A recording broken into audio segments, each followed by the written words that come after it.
शुरुआत कहानी के लीड कैरेक्टर रणविजय से होती है, जिसे कि स्कूल में उसके टीचर घर पर जल्दी जाने की इच्छा जाहिर करते हुए गुस्से में आकर 2 स्केल मार देती है। तभी रणवीर की 2 बहनों को दिखाया जाता है, रूप और रीत। ये सभी बच्चे भागते हुए घर आते हैं। बेसिकली आज रणविजय के पापा यानी कि बलबीर सिंह का बर्थडे होता है and Balbir Singh is a well known businessman जिनकी स्वास्तिक नाम की स्टील फैक्ट्री है और पूरे शहर में उनका नाम चलता है। मगर आज वो घर पर नहीं है। उनका बेटा यानी कि रणविजय अपने फादर को बर्थडे विश करने के लिए उनकी फैक्ट्री तक में चला जाता है, मगर वहां पर भी वो नहीं मिलते क्योंकि बिजनेस मीटिंग की वजह से कहीं और निकल गए होते हैं। रात को करीब 10 बज जाती हैं। जब वो घर पर आते हैं तो उनकी वाइफ ज्योति उनसे कहती है कि रणविजय सुबह से आपका वेट कर रहा था मगर आप नहीं आए। तो रणविजय जाकर अपने बेटे के रूम में पहुंचता है, देखता है कि उसके हाथ में एक लेटर है जिसमें ये लिखा है कि पापा इस जन्म में तो आप मेरे फादर हैं, मगर मैं चाहता हूँ कि नेक्स्ट जन्म में मैं आपका पापा बनूं, आप मेरे बेटे बने, फिर देखना मैं आपसे कितना प्यार करता हूँ। और उसके बाद में सेम चीज रिपीट होगी, यानी कि अगेन आप पापा मैं बेटा, फिर देखते हैं कि हम दोनों की केमिस्ट्री कैसी रहेगी। और इसी के साथ वक्त आगे निकलता है, मतलब ऑलमोस्ट 25 साल कहानी आगे निकल जाती है, जहां पर हम देख पाते हैं कि अब रणविजय बड़ा हो चुका है और आज उसके बेस्ट फ्रेंड की बहन की सगाई होती है जिसके अंदर वो इनवाइटेड होता है। नाम है गीतांजलि। बचपन में ये दोनों स्कूल में साथ में पढ़ा करते थे और कहीं ना कहीं रणविजय का क्रश उस पर होता है, लेकिन एक फैमिली प्रॉब्लम के चलते उसे अमेरिका भेज दिया गया था। अब वो प्रॉब्लम क्या है वो मैं आपको आगे बताऊंगा। रणविजय जो कि गीतांजलि से ऑब्सेस्ड होता है, वो कुछ ऐसी बातें बताता है जिसके कारण अब गीतांजलि को भी लगने लगता है कि जिससे उसकी सगाई हो रही है he is not the right guy, मुझे रणविजय के साथ में शादी कर लेनी चाहिए। नेक्स्ट डे उसके पापा यानी कि बलबीर सिंह का 60th यानी कि 60वां बर्थडे होता है। ये तीनों यानी कि दादा बाप और बेटा एक साथ फोटोज वगैरह क्लिक करवाते हैं, फिर फैमिली भी आकर फोटोज क्लिक करवाती है जहां पर सभी लोग बलबीर सिंह को गिफ्ट दे रहे होते हैं। तो रणविजय का जीजा कहता है कि भाई तूने क्या गिफ्ट किया, जिस पर रणविजय बताता है कि मैंने अपने बाल अपने फादर को गिफ्ट करे क्योंकि उन्हें मेरे छोटे बाल पसंद थे, जहां पर बलबीर सिंह का कहना था कि वैसे तुम बड़े बालों में भी अच्छे लगते हो, जिस पर रणविजय का गुस्सा ना होकर एक स्वीटली टोन में कहना कोई बात नहीं पापा मैं अगेन बढ़ा लूंगा। मैं जानता हूँ यहाँ पर उसने कितनी सॉफ्टनेस के साथ काम लिया है, क्योंकि लंबे बालों को कटवा देना और फिर अगेन एक ऐसा कमेंट पाना कि नहीं यार लंबे बाल तो सही थे तुझ पर, और इस लाइन पे सच में बहुत गुस्सा आता है क्योंकि मेरे साथ ऐसा हुआ है। इसी के साथ हम रणविजय के दादा को भी देख पाते हैं जिनका नाम होता है रणधीर, और रणधीर जी की भी 2 भाई और होते हैं यानी कि टोटल मिला के 3। इनके नाम होते हैं रणधीर, दलबीर और एक भाई और होता है, मगर उसने अमेरिका जाकर के अपना धर्म चेंज करवा लिया होता है यानी कि मजहब बदल लिया होता है, वो मुसलमान बन जाता है और नाम रख लेता है अकरम। इसी पार्टी में शहर के बड़े बड़े नेता लोग भी आए होते हैं। तो वरुण यानी कि उसका जीजा आकर रणविजय को कहता है कि तुमसे मिलने के लिए बड़े बड़े लोग आए, जाकर उनसे मिलो, बातचीत करो। जहां पर रणविजय कहता है कि मुझे उनसे कोई मतलब नहीं है, मेरी दादाजी के साथ में बढ़िया बातें चल रही है और मैं उन्हीं के साथ खुश हूँ। ये बात सुनकर उन दोनों में झगड़ा होने लग जाता है कि तभी वहां पर रीत पहुंच जाती है और कहती है कि सॉरी मांगो तुम्हारे जीजाजी से यानी कि वरुण से, मगर इस पर वो उससे सॉरी नहीं मांगता। अगेन झगड़ा बढ़ जाता है। अब ये झगड़ा पहुंच जाता है पापा जी के पास में यानी कि बलबीर सिंह के पास में। तो पापा अगेन खरी खोटी सुना देते हैं, जहां पर अब वाला आता है बचपन का किस्सा। अब इसमें हुआ ये था कि जब रीत कॉलेज में पढ़ रही थी तो उसकी रैगिंग यानी कि कुछ लड़कों ने उसे छेड़-वेड़ लिया था, तब वो रोने लगती है। तो रणविजय आकर कहता है कि तेरा ये हाल किसने किया मुझे बता, और बदला लेने के लिए वो पहुंच जाता है एक चलती क्लासरूम में और पूछता है कि वो लड़के कौन है जिन्होंने मेरी बहन को छेड़ा। अब कुछ लोग जवाब देते हैं कुछ नहीं देते हैं, तो वो गन लेकर क्लासरूम में पहुंच जाता है और सभी को धमकाने लगता है, जिस पर बताना पड़ता है कि हाँ भाई वो 4 लौंडे थे और आज कॉलेज में आए नहीं है, लेकिन कल जैसे ही आ जाएंगे तो हम आपको बता देंगे। इस पर वो अपनी गाड़ी निकालता है, अपनी सिस्टर को गाड़ी में बैठाकर घर लेकर जाने लगता है और ये कहता है कि तुम कल कॉलेज नहीं आओगे। मगर लकीली वो चारों लोग जिन्होंने रीत को परेशान किया था वो मिल जाते हैं रास्ते में। तो यहाँ पर गाड़ी के साथ उनकी चीजिंग शुरू और एक दो को तो भीड़ भाड़ देते हैं, जिससे कि इनको बहुत चोट बहुत सारी खरोंच आती है। अब ये बात अगेन जब पापा जी के पास पहुंचती है बलबीर सिंह के पास में, तो वो अपने बेटे रणविजय पर गुस्सा होते हैं कि आखिर तूने लोगों को गाड़ी से ठोका क्यों, चलती क्लास में गन क्यों लेकर के गया, तू कोई हीरो वीरो नहीं है, तू एक जीरो है। जिस पर रणविजय का कहना था कि अगर आपकी बहन के साथ में कोई ऐसा करता तो क्या आप उससे बदला नहीं लेते। खैर झगड़ा बहुत ज्यादा बढ़ गया था। गुस्से में आकर पापा जी कहते हैं कि तू तो निकल जाए यहाँ से, जिस वजह से रणवीर बचपन में ही अमेरिका के लिए निकल गया था। इनफैक्ट आज के दिन यानी कि प्रेजेंट टाइम में भी कुछ ऐसे ही चल रहा था। इन दोनों के बीच में झगड़ा हो गया था, जहां पर रणविजय कहता है कि ठीक है मैं अगेन आज के रात की फ्लाइट से निकल रहा हूँ अमेरिका और अब कभी भी लौट कर नहीं आऊंगा। लेकिन इसी बीच यहाँ पर गीतांजलि पहुंच जाती है। जैसे कि एक दिन पहले रणविजय ने ये कहा था कि जंगल के बंदर लोग शादी वगैरह कैसे करते हैं, यानी कि बंदरियां अपने बंदरों को कैसे चूज करती है, तो वो कहानी गीतांजलि को बहुत पसंद आ गई थी, जिस पर वो रणविजय के साथ आज ही शादी करने के लिए आ चुकी थी। तो यहाँ पर रणविजय सिंह जो है अपनी होने वाली वाइफ को यानी गीतांजलि को अपनी पूरी फैमिली और फादर से मिलवाता है, मगर उसके फादर आज भी business meetings and cake cutting वगैरह में लगे हुए थे। उसकी बातों को ज्यादा तवज्जो नहीं मिलती, इसलिए वो गीतांजलि को लेकर अपने प्राइवेट जेट से अमेरिका के लिए निकल जाता है। इस बीच प्लेन में इनमें बहुत कुछ हो जाता है, खैर बताऊंगा नहीं, वो चीजें देखने पर ज्यादा इंटरेस्टिंग लगती है। खैर समझदार को इशारा काफी है। नेक्स्ट डे ये पहुंचते हैं हिमाचल में और यहाँ पर शादी वगैरह करते हैं हिंदू रीति रिवाजों के अकॉर्डिंग, यानी कि मंदिर में फेरे वगैरह लगाना। अगेन रात को को वही सारे इंटीमेट सीन होते हैं। जिसके बाद कहानी यहाँ से आगे बढ़ती है डायरेक्टली 8 साल आगे, और हम देख पाते हैं एक एनिमल को जिसके मन में गुस्सा भरा है और वो सीधे कंपनी में पहुंचता है बहुत सारे बॉडीगार्ड्स के साथ में, और वो लोग आते ही वरुण को जान से मार देते। इस हॉल में काफी सारे लोग बैठे होते हैं, इन्हीं में एक शख्स भी होता है असरार उल हक, जो कि सारे कांड को देख रहा था मगर कुछ कर नहीं पाता, मगर मन में उसके कुछ तो चल रहा था। वो क्या चल रहा है वो मैं आपको आगे बताऊंगा। इसके बाद हम रणवीर को अपनी पूरी टीम के साथ देख पाते हैं। जो बॉडीगार्ड्स वो लेकर आया था वो इवेंचुअली उसके सारे भाई कजन्स होते हैं। इनफैक्ट अब तो गीतांजलि को भी ये बात मालूम चल चुकी होती है कि रणविजय ने आज एक मर्डर किया है और मैं क्रिमिनल के साथ में रह रही हूँ, तो वो अपने बच्चों को वापस से अमेरिका ले जाना चाहती थी, जहाँ पर हमें ये मर्डर क्यों हुआ,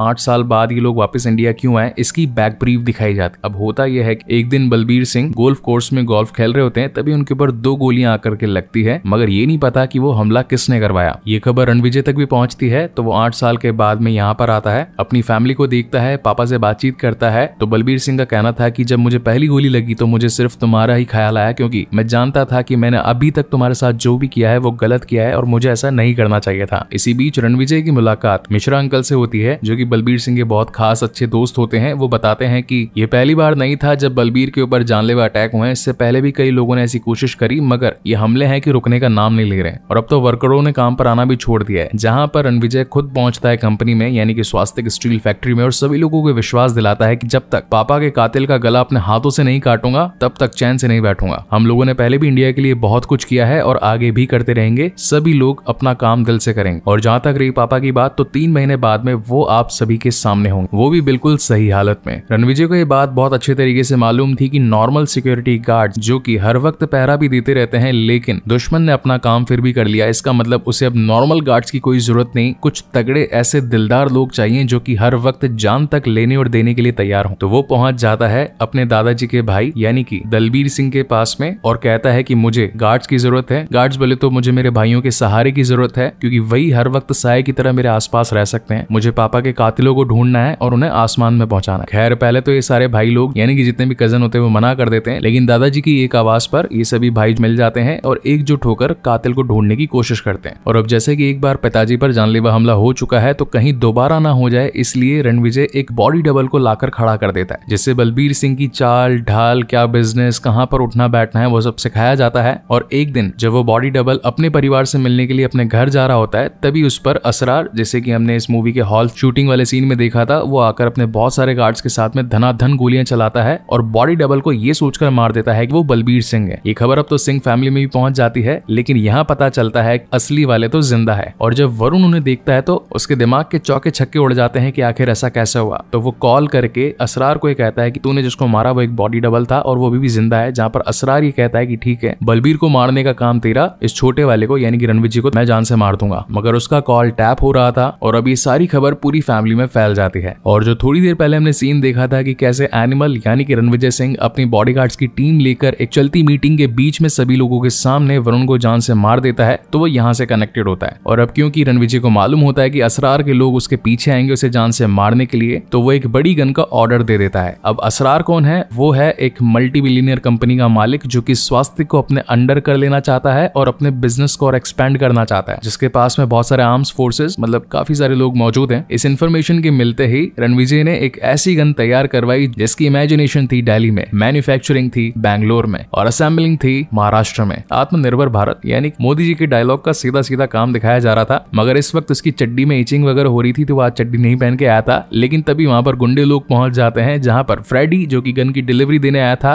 रणविजय उससे कहता है कि मेरे पास चड्डी नहीं है तो मुझे तेरी चड्डी दे दे। जहां पर हम उसको चड्डी पहनते हुए देखते हैं। Scene was literally epic. मैंने आज तक ऐसा सीन पहले कभी नहीं देखा। फ्रेडी की चड्डी पहन के फ्रेडी की ही गन के साथ में ढेरों मतलब ऑलमोस्ट 300 लोगों को वो गोली मार मार कर बैंग कर देता है। और ये सीन हमने ट्रेलर में भी देखा है जो कि थिएटर्स में सबके कान फाड़ रहा था। खैर बताने को बहुत सारी चीजें हैं, लेकिन क्रिस्प एंड क्लियर रखना है। तो यहाँ पर असरार तो मारा जाता है, मगर कुछ लोग रणविजय को भी गोली मार देते हैं। सीन शिफ्ट होता है हॉस्पिटल में, जहां पर अब उसके सुनने समझने की शक्ति खत्म हो चुकी होती है। वो 14 दिन कोमा में पड़ा होता है। इनफैक्ट डॉक्टर्स भी आकर कहते हैं कि इसको अब जीने के लिए ज्यादा दिन नहीं बचे हैं, इसे किसी हार्ट डोनर की जरूरत पड़ेगी, इसका दिल जब तक बदलेंगे नहीं ये मर जाएगा। तो अब लकीली इन्हें एक हार्ट डोनर मिल जाता है, जिसके बाद में घर में एक लंबी आयु की पूजा की जाती है, क्योंकि अब रणविजय ने ये ठान लिया था कि वो तो दुश्मनों को मार के ही दम लेगा और ये पता लगाएगा कि असरार के पीछे किसका हाथ है। लेकिन अभी इसे पूरा रिकवर होने में 3-4 महीनों का वक्त लगना बना था। यहाँ पर हम उसकी एक फैटी पर्सनैलिटी भी देख पाते हैं जो कि थॉर बन चुका था, यानी कि मोटा वाला। लेकिन 3 महीनों के बाद जब वो अपनी पूरी बॉडी रिकवर करके अपने फिजिक को सही कर लेता है तो वो नंगा होकर पूरे गार्डन में घूमने लगता है। घर वाले कहते हैं कि कहीं ये पागल तो नहीं हो गया। ये सीन देखकर आप हंस के लूट-पोट हो जाओगे थिएटर में। खैर, coming back to the main story, scene shift होता है स्कॉटलैंड में, जहां पर हम असरार के भाई अबरार को देख पाते हैं, यानी कि none other than Bobby Deol. इन्होंने एक गूंगे का रोल प्ले किया है। हालांकि बोल तो वो सकते थे, मगर बचपन में उनकी मॉम की डेथ की वजह से उन्होंने बोलना ही छोड़ दिया था। तो उसका भाई यानी कि आबिदुल हक वही उसका ट्रांसलेटर बनकर सारी चीजें ट्रांसलेट करता रहता था। आज अबरार अपनी तीसरी शादी करने वाला था। 2 वाइफ ऑलरेडी थी इसकी, लेकिन मुसलमान में होता है यार 4 शादी करने का रिवाज। तभी उसके आदमी से एक खबर आती है कि उसका भाई इंडिया में यानी कि असरार मारा गया है, जिस पर अबरार को बहुत ज्यादा गुस्सा आता है। तो पहले तो वो उसी को ठोकता है कि आखिर ये बात मुझे 3 महीने बाद क्यों पता लग रही है। तो उसका रीजन ये होता है कि इंडिया में अगर किसी को शूट आउट कर दिया जाता है तो सबसे पहले पुलिस इन्वेस्टिगेशन होती है, फिर बॉडी की शिफ्टिंग होती है जो कि इंडिया से यहाँ तक लानी होती है, तो उसमें बहुत टाइम लग जाता है। तो अब ये दोनों भाई यानी कि असरार और अबरार मिलकर प्लान बना लेते हैं कि कैसे उन्हें रणविजय और स्वास्तिक स्टील फैक्ट्री को पूरी तरीके से निस्ते नाबूद करना है। इस वक्त अबरार का गुस्सा बहुत ही ज्यादा था, तो वो अपनी जो 3rd वाइफ है जिससे की ऑलमोस्ट शादी होने वाली थी, लेकिन इस खबर के बाद में खूनम कान होते हुए भी वो आकर उससे सेक्स करता है, और इतना भी पेट नहीं भरता तो बाकी दोनों वाइफ को और बुला लेता है। और ये सीन जब ट्रेलर में दिखाया गया था तो लोगों के होश उड़ गए थे कि यार क्या होने वाला है यहाँ पे। तो हाँ जी, ये वही इंटीमेसी का सीन था। सीन शिफ्ट होता है इंडिया में, और रणविजय के पास में जो हार्ट डोनर था उसकी फियोंसे यानी कि जोया आती है और बताती है कि तुम्हें जो दिल मिला है वो मेरे होने वाले मंगेतर का था। जिस पर रणविजय कहता है कि मैं माफी चाहता हूँ कि वो होने वाला पति जिससे तुम्हारी शादी नहीं हो पाई, लेकिन अगर जब भी तुम उसका दिल महसूस करना चाहो तो मेरे पास आ सकती हो। इनफैक्ट वो उसे अपने दादा के घर में रहने के लिए जगह भी दे देता है। इसी बीच इनके बीच में काफी सारी इंटीमेसी भी होती है। ये बात अब गीतांजलि को भी मालूम चल जाती है, तो वो रणविजय को छोड़ने की बात करती है, जहां पर रणविजय कहता है कि ये सब कुछ मेरे प्लान का हिस्सा है, मुझे थोड़ा और वक्त चाहिए। जब तक मैं अपने पिता के कातिल को ढूंढ नहीं लेता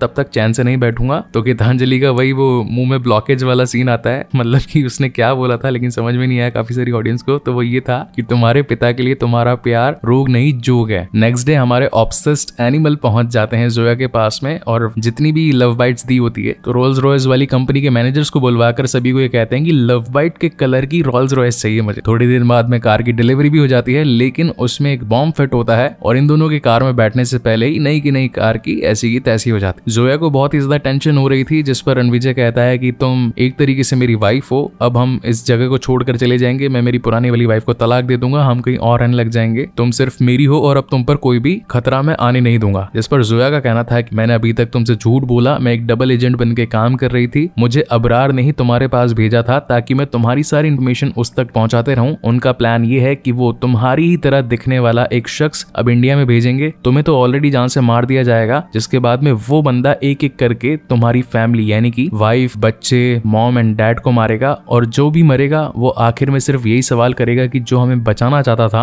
आखिर वो हमारी जान के पीछे क्यों पड़ गया। जिस पर रणविजय का कहना है कि ये सारी चीजें मुझे ऑलरेडी मालूम थी, मैं तो बस तुम्हारे मुंह से सुनना चाहता था कि आखिर तुम कब तक अपना मुंह बंद रखती हो। जिसके बाद हमारे रणविजय सिंह गाड़ियां लेकर पहुंच जाते हैं अपनी जी वैगन सीधा स्कॉटलैंड, और अब बारी आती है रियल मार कुटाई की, जहां पर अबरार यानी कि बॉबी देओल भी उसे मारना चाहता था, लेकिन आबिद बोलता है कि अभी वो इतना गुस्से में है, उसके पास लोग ज्यादा हैं, वो तुझे जान से मार देगा, अगर जिंदा रहेगा तो अपन अपने प्लान को कभी भी एग्जीक्यूट कर सकते हैं। तो ये लोग सीधा फ्लाइट लेकर पहुंचने वाले होते हैं किसी और देश में, लेकिन तब तक ये महाराज वहां भी पहुंच जाते हैं, और फिर होती है धनाधन मार कुटाई। दोनों कपड़े खोल खोल के सुपर हीरो यानी कि अपने रणवीर कपूर एंड बॉबी देओल 2 घंटे तक एक दूसरे को खूब तोड़ते हैं। इनफैक्ट इन्होंने अपने लोगों तक को मना कर दिया था कि कोई भी गोली नहीं चलाएगा या फिर किसी भी वेपन का यूज नहीं होगा, हम दोनों एक दूसरे का बदला एक दूसरे से ही लेंगे। अब यहाँ पर वो फेमस सीन भी आता है जहां पर बॉबी देओल उसके ऊपर बैठकर सिगरेट फूकता है, and that scene was literally epic. ये लड़ाई इतनी लंबी चलती है कि अब तो ये लोग थक चुके थे मारते मारते एक दूसरे को कि खड़े होने की भी ताकत नहीं होती है। जिस पर at the end Ranvijay Abrar को बोलता है कि देख, है तो तू मेरा कजन भाई, अगर तू मेरे पापा को मारने की जिद छोड़ दे तो मैं तुझे जान से नहीं मारूंगा, लेकिन बॉबी देओल बोलता है कि पकड़ मेरा, यानी कि वो ऐसा करने के लिए तैयार नहीं था। तो गुस्से में आया हुआ रणविजय उसको मार देता है, यानी कि अपने हाथों से उसका गला काट लेता है और उसकी शपथ पूरी होती है। जिस पर वो खुशी से अपने घर पर आता है, अपने पिताजी को बताता है कि मैंने आपके कातिल को जान से मार दिया, मगर एक भाई था जो अभी भी जिंदा है, तो हो सकता है कि वो फिर से कोई ना कोई कोशिश करे आपको मारने की, तो मैं चाहता हूं कि इन छुट्टियों में आप मेरे साथ में अमेरिका चलें। मगर बलबीर अमेरिका जाने के लिए तैयार नहीं होता है, जिस पर वो फेमस ट्रेलर का फर्स्ट सीन दिखाया जाता है जिस पर आपको पापा पापा बोलना है और मैं आपकी एक्टिंग करूंगा। तो कुल मिला के एट द एंड बलबीर को को समझ में आता है कि फैमिली कितनी ज्यादा इंपॉर्टेंट होती है, उनको टाइम देना चाहिए, और ये सभी एक हो जाते हैं और ये पूरा घर वापस से बस जाता है। यानी कि अब रणविजय अमेरिका नहीं जाएगा, इंडिया में ही अपनी फैमिली के साथ में रहेगा। मगर सबसे बड़ा ट्विस्ट आता है इस मूवी के एंड में, जहां पर अबरार का एक और छोटा भाई होता है जिसने अपनी फेस की सर्जरी करवा ली होती है और वो सेम टू सेम रणविजय की तरह दिख रहा होता है। और वो जोया से ये भी पूछता है कि क्या मेरा नैन, नक्श, हाथ पैर और वो भी उसके जैसे मैच करता है या नहीं। इस वक्त इस बॉडी डबल ने रणविजय के 2 बॉडीगार्ड्स को भी पकड़ लिया था, यानी कि जो सरदार जी उसके कजन भाई थे, और वो बोलता है कि वो तू ही था ना जिसने होटल में मेरे भाई को मारते वक्त गन पकड़ाई थी रणविजय को, और जब अबरार से फाइट चल रही थी तो चाकू भी पकड़ाया था। तो आज तो तेरी किस्मत खराब। और वो ब्रूटली एक कसाई की तरह उन दोनों को काट करके रख देता है। और फिर एक लोगो आता है एनिमल पार्क, यानी एनिमल के पार्ट 2 का। और इसी तगड़े सस्पेंस के साथ ये शानदार मूवी यहीं पर खत्म हो जाती है। आई होप ये एक्सप्लेनेशन आपको पसंद आई हो। तो जाते जाते वीडियो को लाइक, कमेंट, शेयर जरूर कीजिएगा, और अगर पहली बार इस चैनल पर आए हैं तो इसे सब्सक्राइब भी कीजिएगा। इसके बाद में मैं और भी बेहतरीन मूवीज आपके लिए लेकर आऊंगा, जैसे कि टाइगर 3 और सैम बहादुर। सो तब तक के लिए keep watching and stay safe. मिलते हैं अगले वीडियो में। Hi guys, very good morning, this is Hitesh और आज हम बात करने वाले हैं latest released movie called animal के बारे में, जिससे कि हाल ही में मैंने खुद ने थिएटर्स में जाकर एंजॉय किया। अभी मूवी कैसी है, अच्छी है, बुरी है, प्लस पॉइंट और माइनस पॉइंट्स दोनों के ही बारे में बातचीत होगी। मगर उससे पहले ये दिख रहा होगा यूट्यूब, फाइनली यूट्यूब की तरफ से कुछ तो मिला। इससे जुड़ी एक छोटी सी कहानी है, वो थोड़ी लंबी है तो ठीक है, वीडियो के एंड में इसके बारे में शेयर जरूर करेंगे। Now coming to the main part, कैसी है ये मूवी। इस मूवी के बारे में ऑलमोस्ट आपने अभी तक जितने भी इंटरव्यूज या फिर रिव्यूज और शायद 2-3 एक्सप्लेनेशन भी आ चुके हैं, उनमें सिर्फ और सिर्फ यही बताया जा रहा है कि मूवी कितनी ज्यादा ब्रूटल है, कितनी ज्यादा सेक्सुअल है, कितना ज्यादा इसके अंदर खून खराबा दिखाया गया है, ए रेटेड है। अगर उन सब चीजों को साइड रखें तो ये मूवी बहुत ज्यादा कॉमेडी भी है। इसी से रिलेटेड एक छोटा सा सीन बताता हूँ मैं आपको। बेसिकली होता क्या है कि एक बार मतलब बहुत ज्यादा मोटा हो जाने के बाद में जब गोली लग जाती है रणवीर कपूर को, तो वो बहुत ज्यादा डिप्रेस हो चुका होता है, किसी की भी सुन नहीं रहा होता है। 3 महीने बाद में फुल बॉडी बना करके इतना खुश हो जाता है कि जाकर नंगा निकल जाता है गार्डन के अंदर। हर कोई उसे देखकर कहता है भाई कपड़े तो पहन ले। इनफैक्ट उसके घर वाले, जिया जी, पापा, बहन, दोस्त वगैरह सब कहते हैं क्या हो गया तुझे, but still he is in another world. बहुत घूम रहा होता है नंगा पुंगा होकर के। ये चीजें दर्शाती है एक मूवी की बारीक डिटेल को कि एनिमल, कि भाई एक इंसान जब एनिमल बन जाता है तो क्या क्या चीजें करता है। तो ये जो चीज थी ये एनिमल से रिलेटेड थी। इसी के साथ एक और बहुत बढ़िया सीन होता है, चड्डी में इचिंग हो रही होती है रणवीर कपूर को, तो वो बिना चड्डी पहने गन की डिलीवरी लेने के लिए पहुंच जाता है। अब यहाँ पर जो डिलीवरी मैन है फ्रेडी, उसका एक डायलॉग होता है, बहुत मस्त डायलॉग था, उसकी थोड़ी सी एक्टिंग करके दिखाता हूं मैं। Imagination in Delhi, manufacturing in Bangalore, assembled in Maharashtra, जय महाराष्ट्र, आत्मनिर्भर भारत। लेकिन वो सीन बहुत अच्छा था। अब होता ये है कि उसने पहले इंस्ट्रक्शन दे दी होती है रणबीर कपूर को कि इस गन को चलाने के लिए कूदा चाहिए, अंडरवेयर नहीं पहनी होगी तो फटके ढोल हो जाएगा नीचे की साइड का। तो यहाँ पर रणबीर कपूर कहता है कि भाई आज मैंने चड्डी नहीं पहनी, मुझे तेरी चड्डी दे दे। और उसने टाइगर वाली चड्डी जो फ्रेडी ने पहनी होती है वो खुद पहन करके बड़ी वाली मशीन गन लेके पहुंच जाता है बाइक पे जो बनी होती है, और दर दर दर दर करके सबको उड़ा देता है। और जहां तक रही मूवी के डायरेक्टर की बात, यानी कि संदीप रेड्डी वांगा, उन्होंने कबीर सिंह भी डायरेक्ट करी है। तो ऐसा ही कॉलेज वाला सीन यहाँ पर रणबीर कपूर के साथ में भी होता है, जहां पर वो अपनी सिस्टर की रैगिंग के लिए आया होता है एक चलती हुई क्लास में, और कहता है कि ओए मेरी बहन को किसने छेड़ा। मतलब वो इन फ्रंट ऑफ होकर खुद ही पूछ रहा है कि किसने छेड़ा, अब जो है वो सामने आके खड़ा हो जाओ। तो कुछ लोग उसका मजाक उड़ाते हैं, तो वो जाकर के अपने ही सिक्योरिटी गार्ड की बंदूक लेकर पूरी क्लास में धड़ धड़ कर देता है और बोलता है कि अब बताओ कौन है। जहां पर वो बच्चे बता देते हैं कि भाई आज जो 4 लौंडे आए नहीं है, बाद में आएंगे जब आपको कल ही बता देंगे, नहीं तो खुद आपके घर पे आके उनको पकड़ा जाएंगे। मगर लकीली वो रास्ते में जब जा रहे होते तो उन्हें वो रास्ते में मिल जाते हैं, तो धुलाई पिटाई हो जाती है। कहानी में कॉमेडी के साथ साथ सेक्सुअल सीन्स भी बहुत हैं। तो अगर आप फैमिली के साथ जाने वाले हो तो पहले ही हिंट दे देता हूँ, पापा मम्मी से दूर होकर ही जाना, क्योंकि वो पास में बैठे मेरे सामने, स्क्रीन पर थोड़ा किसिंग सीन आ रहा है तो ऑकवर्ड वाली फीलिंग हो जाएगी, तो इस बात का ध्यान रखिएगा। इनफैक्ट इससे रिलेटेड एक छोटी सी बात और जो मैं बताना चाहता हूँ, होता यह है कि उसे अपने पापा के कातिलों के बारे में पता लगाना होता है। तो वो एक जोया नाम की लड़की होती है, उससे कई बार इंटीमेट भी होता है। इनफैक्ट अपनी चाहत को दिखाने के लिए उसने जो लव बाइट्स दी होती हैं उसी के कलर की रॉल्स रॉयस भी बनवाता है। क्या बात है भाई, पापा जी हो तो ऐसे 2000 करोड़ के मालिक, जब जो चाहे जितना मर्जी उतना खरीदो फेंको और लाइफ एकदम सॉर्टेड। खैर वाइफ को ये बात पता चल जाती है तो इसके बारे में झगड़ा भी होता है। फिर गीतांजलि का वो वाला सीन आता है कि तुम्हारा प्यार रोग नहीं रोग है, ऐसा लग रहा था वो मावा खा के बोल रही थी, लेकिन हाँ एक्टिंग अच्छी करी थी। ओके सो ये सारे थे कुछ कुछ प्लस पॉइंट्स। अब बात कर ली जाए माइनस पॉइंट्स की, जो कि पर्टिकुलरली मुझे कहीं ना कहीं पसंद नहीं आए। अब वो क्या क्या है वो मैं शेयर कर देता हूँ। हो सकता है कि कुछ लोगों का पर्सपेक्टिव इसके लिए अलग हो, मेरा अलग है। तो मुझे जो पहली चीज पसंद नहीं है कह सकते हैं वो है इस मूवी का रन टाइम, जो कि है ऑलमोस्ट 3.5 घंटा। इस मूवी को क्रिस्प एंड क्लियर रखने के लिए इसे थोड़ा और छोटा किया जा सकता था। सेकंड चीज जो मुझे कम अच्छी लगी वो थी इसकी कास्टिंग में गीतांजलि को लेना। गीतांजलि के अलावा या तो कियारा आडवाणी को भी ये ले सकते थे, इनफैक्ट तापसी पन्नू भी एक अच्छी चॉइस हो सकती थी। आई डोंट नो कि इतनी अच्छी कास्टिंग को छोड़कर ये वाली हीरोइन को लिया जिसके हिंदी डायलॉग्स भी क्लियरली नहीं आ रहे थे। थर्ड पॉइंट मुझे कहीं ना कहीं नेगेटिव ये लगा कि ट्रेलर जितना प्रॉमिसिंग था कि ये पापा बेटे का प्यार है, तो कई सारे फैमिली वाले लोग अपने पापा मम्मी के साथ में इस मूवी को देखने के लिए गए होंगे, बट इस मूवी में इतने सारे सेक्सुअल सीन है कि वो पापा ने आके बेटे की अच्छे से तोड़ी होगी। फोर्थ पॉइंट है थोड़ा सा लॉजिकल भी कह सकते हैं, इलॉजिकल भी कह सकते हैं। अगर एक बाप और बेटे के प्यार के बीच की कहानी है तो 8 सालों तक जब इंसान यूएस के अंदर है, अगर वो इतना ही प्यार करता है तो क्या कभी कॉल करके बातचीत नहीं कर सकता था? अब न जाने राइटर ने इस बात को क्या सोच करके दर्शाया है कि प्यार तो बहुत ज्यादा है, इसके पीछे 300 लोगों का खून हो रहा है, इधर उधर मारकटाई चल रही है, न जाने कितने बम विस्फोट हो रहे हैं, लेकिन एक कॉल जैसी चीज जो नॉर्मल है, जो हर परिवार अपने परिवार यानी कि हर बेटा अपने पापा से करता है, तो वो चीज नहीं दिखाई गई। तो बॉन्ड कैसे बढ़ेगा फिर वो? So final verdict from my hand, movie should be watch in theatres. अगर अभी तक आपने नहीं देखी है, हालांकि थोड़ा लेट लेकर के आया हूं मैं वीडियो क्योंकि थोड़े छोटे मोटे काम थे, लेकिन अभी भी कह रहा हूं अगर आपने नहीं देखी है मूवी तो जाकर के थिएटर में ही एंजॉय करना। इसके sound effects, even Bobby Deol की जो एक्टिंग है, जहां पर उन्होंने हालांकि एक गूंगे का रोल प्ले किया है, बट स्टिल देखने पर मजा आ जाएगा। अब बात कर लेते हैं ये वीडियो लेट क्यों गया और ये सर पे यूट्यूब क्यों लिखा हुआ है। तो बेसिकली यूट्यूब क्रिएटर कलेक्टिव नाम से थोड़े छोटे मोटे इवेंट्स हो रहे थे जो कि इंडिया के हर रीजन में से हो रहे थे। राजस्थान में जयपुर में हुआ था, महाराष्ट्र थोड़ा बड़ा है, तो पुणे एंड मुंबई दोनों जगह पर हुआ। एंड आपके भाई के हैं काफी सारे channel. So I have total 70 YouTube channels.